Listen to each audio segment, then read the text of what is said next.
इनसे मेरा पहला सवाल आपसे ये है कि सबसे पहली चीज तो चूंकि जंग डिस्कस होती है मुसलसल, और पाकिस्तान और भारत तो खैर जंग पे डिस्कस हुई, इवन हमारे क्रिकेट मैचेस भी इस तरीके से दिखाए जाते हैं कि जिस तरह पता नहीं खेल के मैदान में भी कोई फौजी निकल जाएंगे और वहां पर बल्ला और गेंद नहीं चलेगी, वहां पर भी बारूद चलेगा और गोलियां चलेंगी। पहले तो अगर दोनों ममालिक की कुछ जंग होती है आपस में, आप समझते हैं कि पाकिस्तान और भारत की कोई जंग हो और उसमें कोई एक मुल्क जीत जाए जंग? आ, अब की जो हालात है, द प्रेजेंट सिचुएशन, उसके हिसाब से आई बिलीव, और इसका मैंने थोड़ा जिक्र भी किया है अपनी किताब में द लास्ट वॉर, पर मैंने इस मुद्दे पे काफ़ी सोचा है और मैं इस नतीजे में पहुंचा हूं, और I have arguments for that कि if there is a war between India and Pakistan, Pakistan, because ये वॉर जो होगी वो अट्रिशन वॉर होगी। हम दोनों मुल्क जो है, हमारी आर्मीज अभी भी अट्रिशन वॉर में ही, एक बहुत पुराना वॉर कॉन्सेप्ट है जो कि सेकेंड वर्ल्ड वॉर का है, उसी में ही अभी हम फंसे हुए हैं। We have similar war concept. मेरे हिसाब से at the operational level of war, जहाँ पे की कैंपेन तय होती है, Pakistan military will do better, क्योंकि उसको काफ़ी पीएलए सपोर्ट होगी, बहुत एरियाज में सपोर्ट होगी। तो मेरी समझ ये है कि एक वो कैंपेन नहीं होगी जहाँ पर कि थोड़ा ऊपर नीचे लाइन ऑफ कंट्रोल हो गया, थोड़ी ज़्यादा गहराई में हो सकती है कैंपेन, और Pakistan is likely to do much better at the campaign level with PLA support. देखिए, ऐसा है कि टेंशंस तो डिक्रीज नहीं होंगी, पहली बात, एटलीस्ट टिल 2024, जब तक हिंदुस्तान के जनरल इलेक्शन नहीं हो जाते, टेंशन रहेंगी।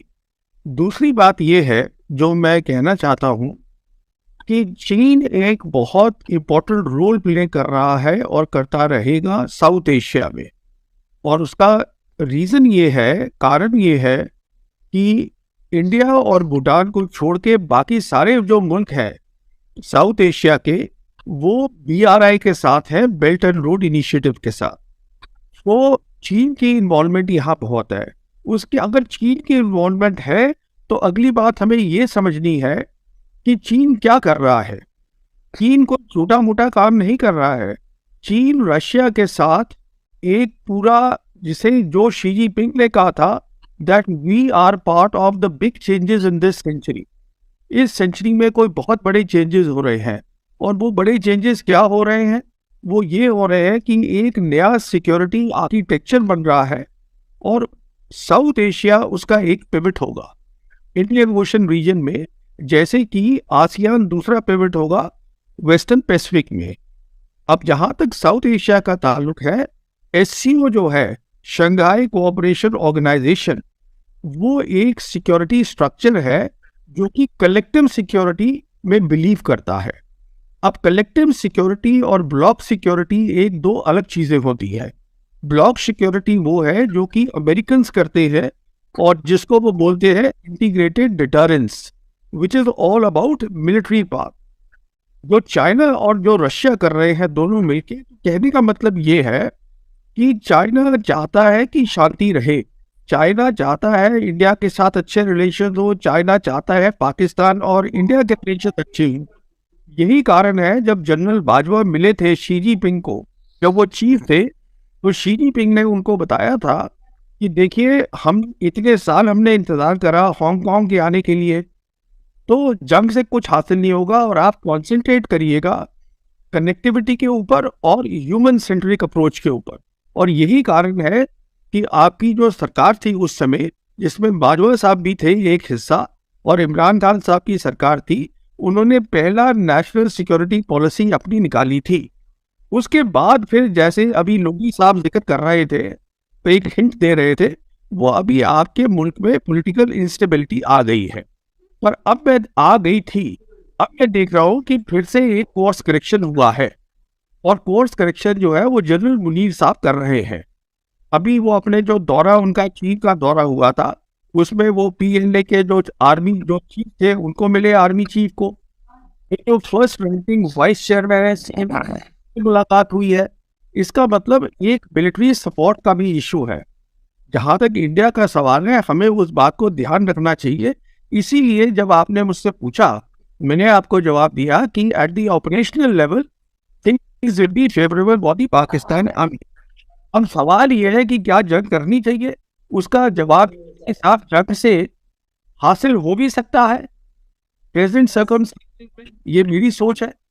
पर वो एक अच्छा तरीका नहीं है, क्योंकि बहुत सारी, देखिए हिंदुस्तान और चीन की जो जंग है जिसकी कई लोग बात करते रहते हैं, मैं कहता हूं कि अगर हिंदुस्तान और इंडिया एंड चाइना का जो सवाल है, the route for peace between India and China goes through Pakistan, and the route for war also between India and China goes through Pakistan. आप इस बात को थोड़ा सा इस पे आप वो करें, थोड़ा फोकस करें मैं क्या कह रहा हूँ। ये बात है, जंग जो है, जंग is not the best thing to do at all. But होता क्या है कि अगर आपको स्टेटस को तोड़ना है, अगर आप चाहते हो कि एससीओ ठीक तरह काम करे, जो हमारा साथ था वो 2014 से कामयाब नहीं हुआ। वो इसलिए कामयाब नहीं हुआ क्योंकि इंडिया पाकिस्तान के रिलेशन ही ठीक नहीं है, तो वो उसके बाद वो बंद ही हो गया। अब इट इज ओवर नाउ। तो अभी एक नई चीज आ गई है, एससीओ आया है, ब्रिक्स आया है। ब्रिक्स है वो बेसिकली इकोनॉमिक फोरम बन रहा है। तो मेरा कहने का मतलब ये है कि हमको पहले बड़ी पिक्चर देखनी है। जंग is only a part of where things are not changing और will they harm the big picture. That is where the war comes in. क्या वो बड़ी पिक्चर का नुकसान कर रहे हैं, in the war comes in, otherwise war by itself means nothing। देखिए ये अभी क्या हो रहा है कि पहले let's see the big picture before I answer these questions। कि क्या हो रहा है कि हम किसी नई कोल्ड वॉर में नहीं जा रहे हैं, ऐसा कुछ नहीं हो रहा है मेरे हिसाब से। मेरे हिसाब से क्या हो रहा है कि दो बड़े मुल्क हैं जो compete कर रहे हैं ग्लोबलाइज्ड वर्ल्ड में। जो ग्लोबलाइज्ड वर्ल्ड सेगमेंट हो गई है, हिस्सों में बदल गई है, एक हिस्सा वहां जा रहा है, एक हिस्सा यहाँ। इशू टेक्नोलॉजी का है जो बहुत अहम हिस्सा है।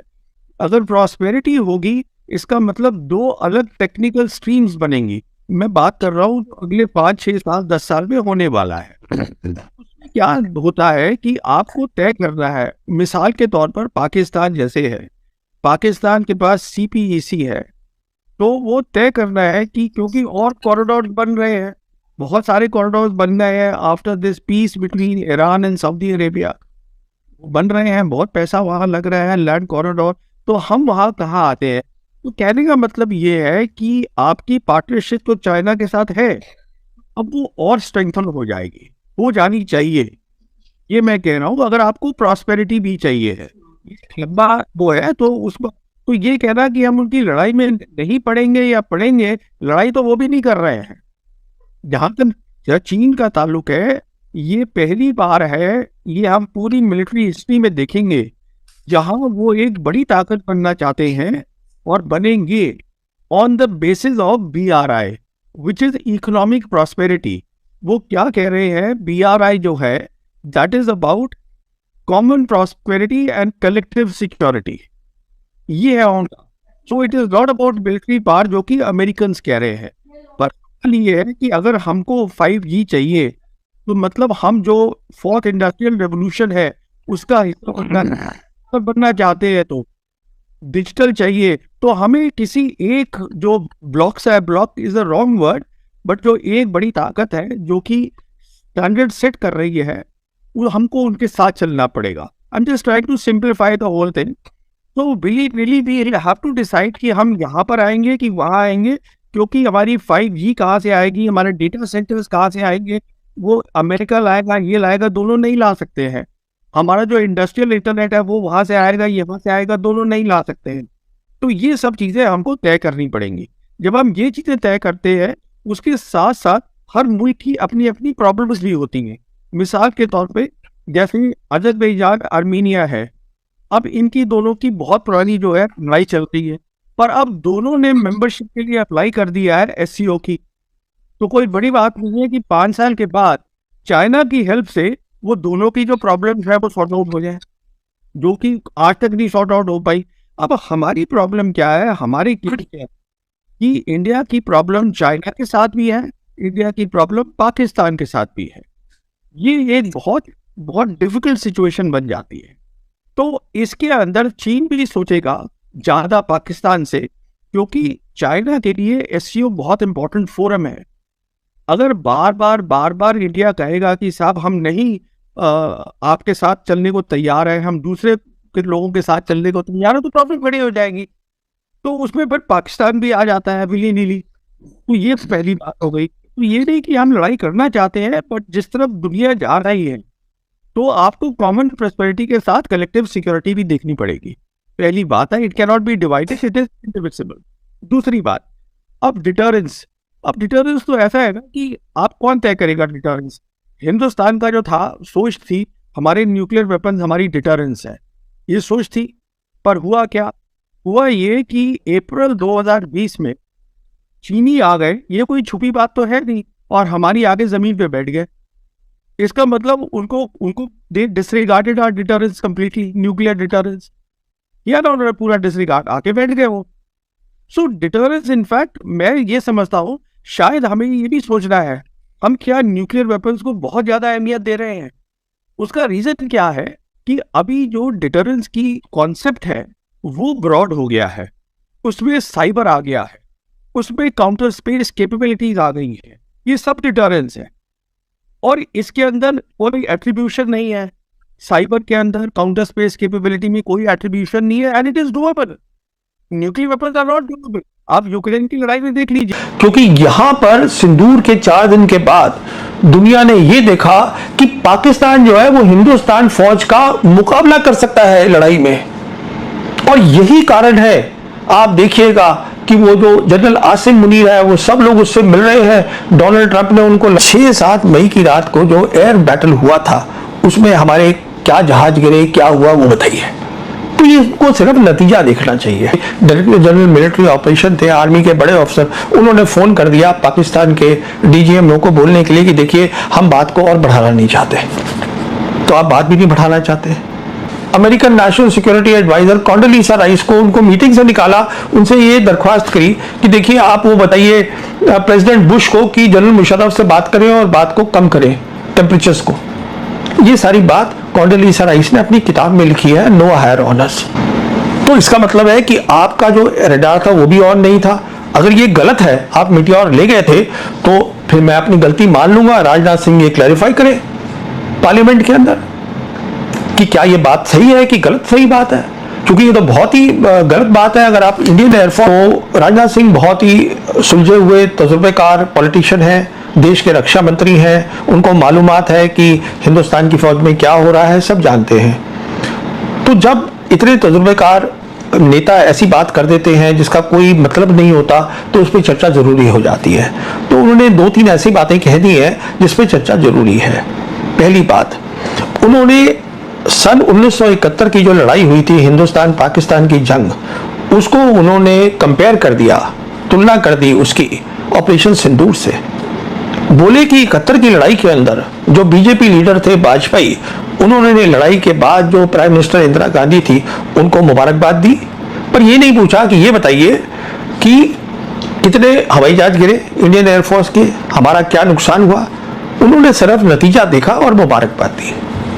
तो इशारा इस तरफ था कि मोदी सरकार ने ऑपरेशन सिंदूर किया, हमने नतीजा दिखाया।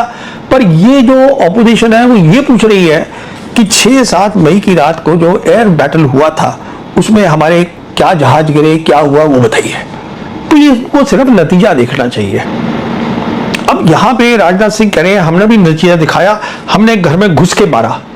क्यों मारा? जिससे कि सबक मिले पाकिस्तान को कि ये जो उनकी टेररिज्म है वो चलेगी नहीं। चंद सेकंड के बाद चलते हैं वीडियो के बकिए से की तरफ। परवीन स्वानी का दबिंग तज्जिया, जिसमें परवीन स्वानी कहते हैं कि भारत पाकिस्तान को क्यों नहीं हरा सका जंग में, क्योंकि पाकिस्तान के साथ चीन खड़ा है। चीन जब तक खड़ा है भारत के लिए बहुत मुश्किल होगा पाकिस्तान को शिकस्त देना। मजीद इसके ऊपर भारतीय मीडिया का रद्द अमल क्या, आइए हम आपको दिखाते हैं। पर वो तो माने नहीं। मैं आपसे अभी बात कर रहा हूँ, ये खबर आई है कि कश्मीर में ऑपरेशन महादेव चल रहा है इस समय, टेररिस्ट का ऑपरेशन। और आईजी कश्मीर रेंज है, इनका नाम है विधि बिरदी। उन्होंने कोई 1 घंटा पहले लोकल मीडिया को बताया है कि ऑपरेशन चल रहा है, टेररिस्ट का काउंटर टेरर ऑपरेशन, और उसमें इंडियन आर्मी भी इन्वॉल्व है, पैरामिलिट्री भी है, पुलिस भी है। तो आप मुझे बताइए वो कहाँ डरे। अच्छा, तीसरी बात जो है, जो सबसे बड़ी बात है, not only director general military operation थे, आर्मी के बड़े अफसर, उन्होंने फोन कर दिया पाकिस्तान के डीजीएमओ को बोलने के लिए कि देखिए हम बात को और बढ़ाना नहीं चाहते। तो आप बात भी नहीं बढ़ाना चाहते, और ये पहली बार नहीं हुआ है, ये पहले भी हुआ है, 2016 में भी यही हुआ था। हमने हिंदुस्तान की लोगों को बाद में बताया कि हमने कोई सर्जिकल स्ट्राइक करी है, पहले वहां बता दिया उसके पाकिस्तान की डीजीएमओ को कि हम लड़ाई बढ़ाना नहीं चाहते। यही कार्रवाई हुई 2019 में, हमने एयरफोर्स इस्तेमाल करी उनके टेररिस्ट इंफ्रास्ट्रक्चर के ऊपर। अगले दिन उनकी एयरफोर्स आई और हमारी मिलिट्री इंस्टॉलेशंस पे उन्होंने धावा बोला। इंडियन एयरफोर्स ने माना कि ये लड़ाई करना चाहते हैं, पर हमने कुछ नहीं किया, और वही बात अब फिर हो गई। तो अब सवाल ये है कि इसमें तुलना क्या हुई। और जहां तक वाजपेयी का ताल्लुक है, अब उन्हीं को देख लीजिए जब वो प्रधानमंत्री थे। 2001-2002 में उन्होंने ऑपरेशन पराक्रम करा, पूरी हिंदुस्तान की फौज को लगा दिया वहां पर, पाकिस्तान की जाइए आप बॉर्डर पे बैठ जाइए, जाके लड़ाई होगी। अब मई 2002 में कालू चक की किलिंग हुई कश्मीर के अंदर, जम्मू में, और उसके बाद प्रधानमंत्री ने अपने शायराना अंदाज में बोल दिया कि अब आर पार की लड़ाई होगी। तो लोगों को लगा अब ये लड़ाई तो ही लड़ेंगे। यहाँ पे खलबली मच गई, यहाँ साउथ ब्लॉक के अंदर। जो उनके सलाहकार थे national security advisor Brajesh Mishra, उन्होंने फौरन फोन किया American national security advisor Condoleezza Rice को, उनको मीटिंग से निकाला, उनसे ये दरख्वास्त करी कि देखिए आप वो बताइए प्रेसिडेंट बुश को कि जनरल मुशर्रफ से बात करें और बात को कम करें, टेम्परेचर्स को। ये सारी बात कॉन्डोलीसा राइस ने अपनी किताब में लिखी है, नो हायर ऑनर्स।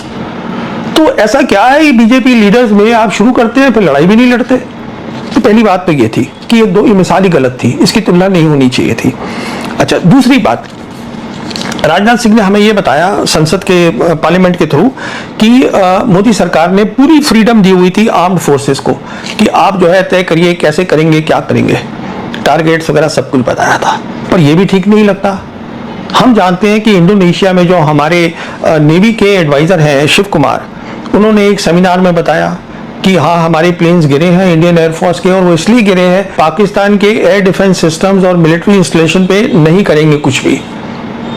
सबको मालूम है जब भी कोई एयरफोर्स कार्रवाई करती है सबसे पहले दुश्मन के एयर डिफेंस सिस्टम को टारगेट करती है, क्योंकि सबसे बड़ा खतरा वहां से होता है। तो आपने बोल दिया एयरफोर्स को कि आप वो करेंगे ही नहीं।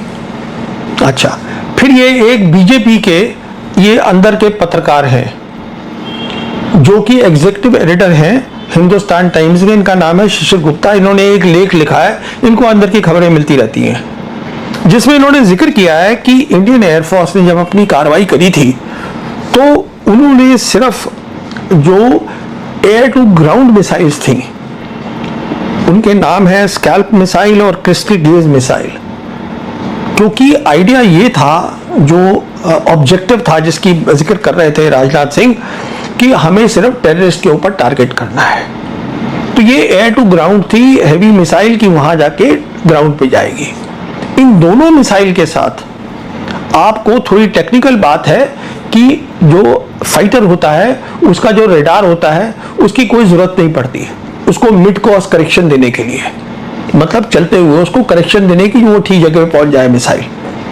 क्योंकि जो दोनों मिसाइल होती हैं एयर टू ग्राउंड, उसके अंदर होता है अपना ही अंदर सिस्टम होता है जिसको बोलते हैं इनर्शियल नेविगेशन सिस्टम, या जो जीपीएस होता है वो उसके करेक्शन से टारगेट पे जाती है। अब ये शिशिर गुप्ता ने जिक्र ही नहीं किया है मिटियोर का, जो एयर टू एयर मिसाइल है, और जो खास मिसाइल है उसकी रफाल की, उसका जिक्र ही नहीं है। तो क्यों नहीं है? क्योंकि जो मिटियोर मिसाइल है वो एयर टू एयर मिसाइल है, इसका मतलब वो लड़ाई करनी है आपको पाकिस्तान एयरफोर्स के साथ। इस मिसाइल के लिए जो फाइटर होता है उसके रडार को ऑन करना पड़ता है मिड कोर्स करेक्शन के लिए। तो इसका मतलब है कि आपका जो रडार था वो भी ऑन नहीं था। अगर ये गलत है, आप मिटियोर ले गए थे, तो फिर मैं अपनी गलती मान लूंगा, राजनाथ सिंह ये क्लैरिफाई करें पार्लियामेंट के अंदर कि क्या ये बात सही है कि गलत सही बात है। क्योंकि ये तो बहुत ही गलत बात है। अगर आप इंडियन एयरफोर्स ये मीटियोर का जिक्र ही नहीं कर रहा है शिशिर गुप्ता, तो ये तो एक बहुत सीरियस मामला है जिसके बारे में ये क्लैरिफिकेशन करनी चाहिए, क्योंकि ये हमारी एयरफोर्स की, इंडियन एयरफोर्स की मोराल के बारे में बात है। ये क्लैरिफिकेशन रक्षा मंत्री को करनी चाहिए। अच्छा, अब बात हो रही है कि क्यों ऑपोजिशन पूछ रही है प्लेन्स के बारे में, बाकी और क्यों नहीं पूछ रही। देखिए, उसका भी एक कारण है। कारण ये है, अब जैसे बहुत सारी रिपोर्ट्स आ रही हैं यहाँ पर कि जो जो हमने कमजोरी देखी थी सिंदूर में, अब हम उस सबको भर रहे हैं। जो चीजें हमें चाहिए, कुछ हमें गन्स चाहिए, कुछ हमको ड्रोन्स चाहिए, वो सब करो, आप भर लीजिए, 6 महीने में आप रेडी हो सकते हैं। पर जो एयरफोर्स है उसको बहुत वक्त लगेगा रेडी होने के लिए। उसका कारण क्या है कि जैसे कि पाकिस्तान एयरफोर्स ने अपना एक ब्रीफिंग दी थी अगले दिन, जिसमें बताया कि अब हमारा एक सिस्टम है जो कि मल्टी डोमेन ऑपरेशन है, उस तरीके से हम अब ये काम कर रहे हैं। क्योंकि अब जो मिसाइल्स होती हैं वो दूर की मिसाइल्स होती हैं, उसमें नजदीक की नहीं होती, उसको बोलते हैं हम बियॉन्ड विजुअल रेंज मिसाइल्स। तो उसके पीछे एक बहुत बड़ा सिस्टम होता है, हार्डवेयर होता है, सॉफ्टवेयर होता है, जो उसको मदद करता है उस मिसाइल को। तो पहले तो वो हार्डवेयर और सॉफ्टवेयर को इकट्ठा करना, उसमें वक्त लगता है कि वो ठीक आप ला रहे हैं। उसके बाद फिर जरूरत होती है ट्रेनिंग की, सालों की ट्रेनिंग होती है। ये काम अचानक नहीं हो जाता, इसलिए एयरफोर्स जो है हिंदुस्तान और पाकिस्तान के बीच में जो ये करेगी वो बहुत इंपॉर्टेंट होगा और उसमें वक्त लगेगा ट्रेनिंग का। तीसरी बात, एक बहुत बड़ी चीज होती है जिसको हम बोलते हैं इलेक्ट्रॉनिक वॉरफेयर, जो जैमिंग होती है कि आप दूसरे का जो है वो सिस्टम को जैम कर दें, उसको पता ही ना चले कि कोई हुक्म ही नहीं आ रहा है, कम्युनिकेशन नहीं हो रही है। हमने देखा था 2019 में बालाकोट में कि पाकिस्तान एयरफोर्स के पास अच्छा इलेक्ट्रॉनिक वॉरफेयर थी।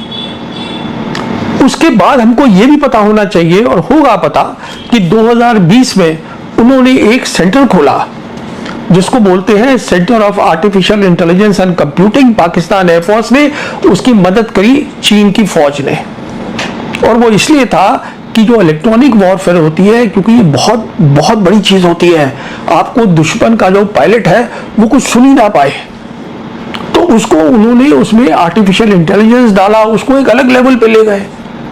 तो कहने का मतलब ये है, देखिए हम चाहते हैं कि इंडियन एयरफोर्स बहुत अच्छी हमारी कर सकती है, पर सवाल ये है कि इसके बारे में पता करना जरूरी है। कोई ब्रीफिंग नहीं दी गई हिंदुस्तान की साइड से। अच्छा, उसी का नतीजा ये हुआ, उन लोगों ने तो ब्रीफिंग दे दी 8 तारीख को, बता दिया कि साहब हमने ये किया था। उसके बेसिस पर पूरी दुनिया में, और राजनाथ सिंह ने भी इसका जिक्र किया है, Rafale aircraft is a 4.5 generation aircraft.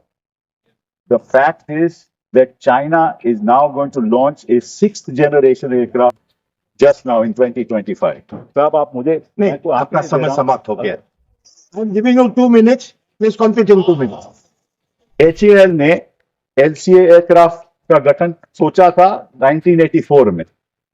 2001 में अभी तक जहाज तक बना नहीं, और 2025 हो गए, एक जहाज नहीं आज तक बना। कि पाकिस्तान के पास, हमारे पास तो ये 31 स्क्वाड्रन फेजिंग आउट के बाद 29 रह जाए, और पाकिस्तान आज के दिन उनके पास 25 स्क्वाड्रन। हमारे पास इतना साधन नहीं है कि हम पाकिस्तान को ध्वस्त हो। एक बार भी हमसे यह नहीं पूछा कि हमारी सेनाओं ने दुश्मन के कितने विमान मारे रहे।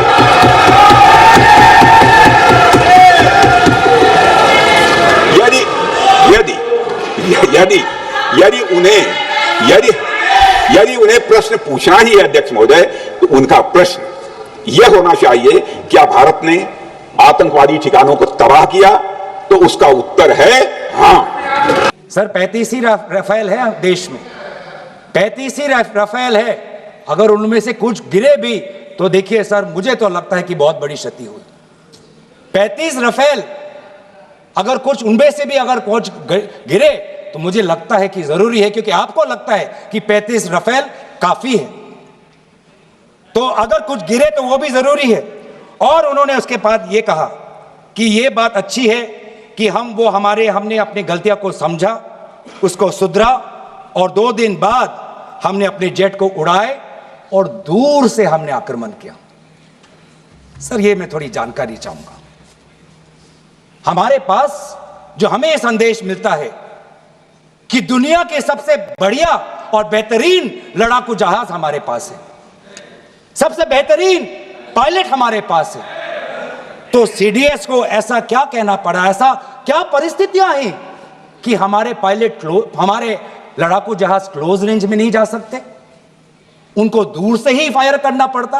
बहुत से सूचनाएं दी उन्होंने, बहुत से जानकारी दी, लेकिन रक्षा मंत्री होने के नाते यह नहीं कहा कि पहलगाम में दहशतगर्द कैसे आए, यह नहीं कहा कि बेसारन में जहां पर 1000 लोग जाते हैं, खुशियां मनाते हैं, कैसे 5 दहशतगर्द वहां पर जाकर 26 लोगों की गोलियों से छलनी करते हैं। यह बात, यह सूचना रक्षा मंत्री ने नहीं दी। यही है सूचना का युद्ध कि इतनी जानकारी देते हैं कि कभी कभी सवाल पूछना भी भूल जाते हैं। और आज यह है हमारे विपक्ष का कर्तव्य कि हम सवाल पूछेंगे देश हित में, राष्ट्र हित में। 16 के बाद क्या उन्होंने ये नहीं कहा कि हम घुस के मारेंगे और पाकिस्तान को आज वो उनका जो भी टेररिस्ट इंफ्रास्ट्रक्चर है उसको खत्म कर देंगे? वही बातें तब की, वही बातें पुलवामा की बात की कि पुलवामा के बाद आज हमने हमारे लड़ाकू जहाज अब गए हैं, अब पाकिस्तान अब कभी भी भारत पर उंगली नहीं दिखा सकता। और उसके बाद आज दोबारा वही बातें कर रहे हैं, आज दोबारा वही बातें कर रहे हैं कि हम घुस के मारे, हमने ये किया, फलाना किया। और ये अब भी कह रहे हैं कि ऑपरेशन सिंदूर कंप्लीट नहीं हुआ, अधूरा है, क्योंकि कल को जाके दोबारा पाकिस्तान कर सकता है। ये खुद कह रहे हैं, ये खुद कह रहे हैं, ये खुद कह रहे हैं कि इसके पश्चात भी पाकिस्तान कल को जाके कर सकता है। तो ये कैसा, ये जो सफल कैसे हुआ, फिर क्या सफल हुआ? आज ये खुद कह रहे हैं कि हमारा मकसद युद्ध का नहीं था। हम पूछना चाहते क्यों नहीं था, होना चाहिए था। पहलगाम में 26 लोगों की हत्या हो गई, कैसे? अब तक सरकार नहीं बता पा रही है। पूरा कश्मीर गृह मंत्रालय के अधीन है। 370 हटाने के बाद कश्मीर को केंद्र शासित प्रदेश बना दिया। वहां की पुलिस गृह मंत्रालय का आदेश का पालन करती है। पूरे कश्मीर में आर्म फोर्स एक्ट लगा दिया है। वहां के गवर्नर भी आपके हैं, बहुत मजबूत आदमी है, फिर भी हमला हुआ और हमलावर निकल गए। गवर्नर ने भी अपनी चूक मान्य की है कि ये चूक हो गई है, सुरक्षा में चूक हो गई है। अगर सुरक्षा में चूक हो गई है, 26 लोग मारे गए हैं, सिंदूर उजाड़ दिया है 26 हमारे माता भगिनों का, तो उसकी जिम्मेदारी कौन लेगा और इस्तीफा कौन देगा? जिम्मेदारी लेगा पंडित नेहरू देंगे? नहीं, पंडित नेहरू देंगे या प्रेसिडेंट ट्रंप देंगे या जेडी वांस देंगे? कौन देंगे? इस्तीफा देश के गृह मंत्री ने देना चाहिए, ये उनकी जिम्मेदारी है सर। इस देश में 24 घंटे में उपराष्ट्रपति का इस्तीफा लिया जाता है क्योंकि आपके बात मानते नहीं। लेकिन 26 लोगों की हत्या होने के बावजूद किसी का इस्तीफा नहीं, किसी से माफी नहीं। ये इस देश की स्थिति है। हमारे आदरणीय प्रधानमंत्री अपने आप को ईश्वर के अवतार मानते हैं, उनके भक्त उनको ईश्वर के अवतार मानते हैं। वो भी कहते हैं, उनका कहना है कि मैं समय से पहले समय को भांप लेता हूं, ये ईश्वर की कृपा है। तो क्या ये आतंकवादी पहलगाम में घुसकर 26 लोगों को मारने आने वाले हैं, ये आपने क्यों भाप नहीं लिया? ये हमारे सामने और देश के सामने सबसे बड़ा सवाल है। मैं कांग्रेस के हमारे जो नेता है उनसे कहना चाहता हूं, मेरे बाजू में बैठे हैं, यहां कल से मैं जो बड़े बड़े भाषण सुन रहा हूं, चाहे राजनाथ सिंह जी हो, चाहे हमारे विदेश मंत्री हो, चाहे नड्डा जी हो, सबको पंडित नेहरू की बहुत याद आती है। पंडित नेहरू हो, सरदार पटेल हो, भूतकाल में बहुत घूमते हैं आप लोग। पंडित नेहरू उन्हें सोने भी नहीं देते और जीने भी नहीं देते। सरदार पटेल की भी याद आती है। मेरा यह कहना है कि नेहरू तो महान थे, लेकिन सरदार पटेल को प्रधानमंत्री न बनाकर हमने एक ऐतिहासिक भूल की है। बात ऐसी है कि नेहरू साहब बहुत ही डेमोक्रेटिक आदमी थे, सरदार पटेल लोह पुरुष थे। अगर सरदार पटेल ऐसे नेता थे जिसने पहली बार आरएसएस पर प्रतिबंध लगाया था। अगर सरदार पटेल जीवित होते और 10 साल, तो ये लोग आज सामने दिखते भी नहीं। आरएसएस को पूरा प्रतिबंध लगा देते, समय समाप्त हो रहा है, उनकी विषय पर बोलिए। फेंक देते, समय समाप्त हो रहा है, विषय पर बोलिए। तो आपको पंडित नेहरू का आभार मानना चाहिए। जैसा कि आपने देख लिया वीडियो के अंदर परवीन स्वानी का बयान, अब पाकिस्तान इतना मजबूत हो चुका है कि उसको हराने का सोचना भी नहीं चाहिए, क्योंकि चीन उसके साथ खड़ा है। आज के लिए इतना ही। वीडियो पसंद आई हो तो वीडियो को दोस्तों के साथ शेयर कर लें और लाइक भी कर लें। मिलते हैं किसी नेक्स्ट वीडियो में, तब तक के लिए अल्लाह नेगबान।